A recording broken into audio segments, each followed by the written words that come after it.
Welcome to Dialogue 82. It wouldn't add up to just walk out on a job without securing another.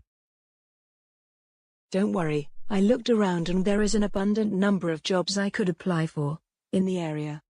There seems to be only a fraction of the number of applicants necessary to meet the demand. I thought the number of positions would be finite, but the sector is expanding. There was a new batch of adverts placed on the internet this morning. The only imbalance in the equation is the meager rates that are offered to women. As women have all the same capabilities as men, why have they not been able to achieve the same salaries? If we were to think about this logically, we would not be able to find an answer. However, with lateral thinking, it is easy to find the answer.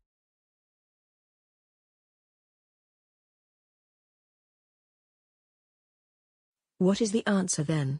You have obviously spent a considerable time thinking about it with an intensity that does not bear thinking about too much. It's because us men are egotistical and inconsiderate and women are too easygoing. I could not agree more, and we all know whose fault that is. Mothers, of course. They overindulge their sons and only discuss detail with their daughters. You are not taking this conversation seriously. I have to listen to you and your reservations about going back to study. All right, whereas I am not in the mood to talk about inequalities and gender discrimination, I am more than willing to examine your personal predicament. Let's look at your situation in the context of our situation and treat it hypothetically as if it were a company.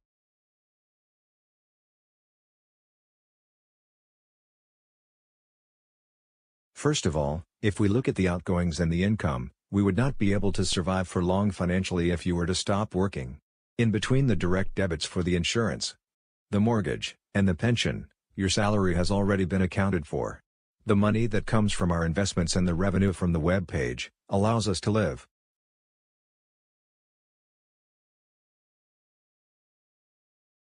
That is a given.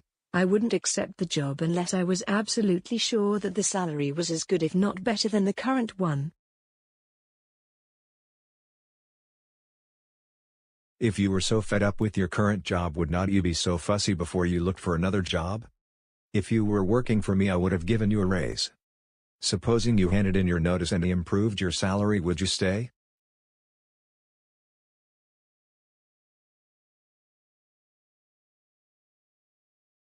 Suppose he offered me a raise yesterday, what would I have done? It didn't happen and it's not going to happen. What if I were unhappy with my new job? Would you ask for your old post back? I must not act as if I don't need the money. There again, I am hardly behaving as someone who is really wealthy. All this is not easy and it has not come at a good time. This promise of a gift from your uncle has not influenced your decision, has it? That could be just a pie in the sky. I may have a plan which we will discuss tomorrow. If I were you, I would not let this frustration build up anymore, and I know that the behavior of your boss falls short of your expectations. I think I have found a way we can line our pockets. And more than keep up with the Joneses. Let's get a takeaway and go back and talk about something different. What do you fancy? We will go halves. No, I just got a check from Google. It is my treat. Unless I am very much mistaken, what we are talking about is just a drop in the ocean. If we club together, we can build something up so that a big company will buy us out. Indian or Chinese? I love them both, but they both give me indigestion. So it's 6 of one and half a dozen of the other.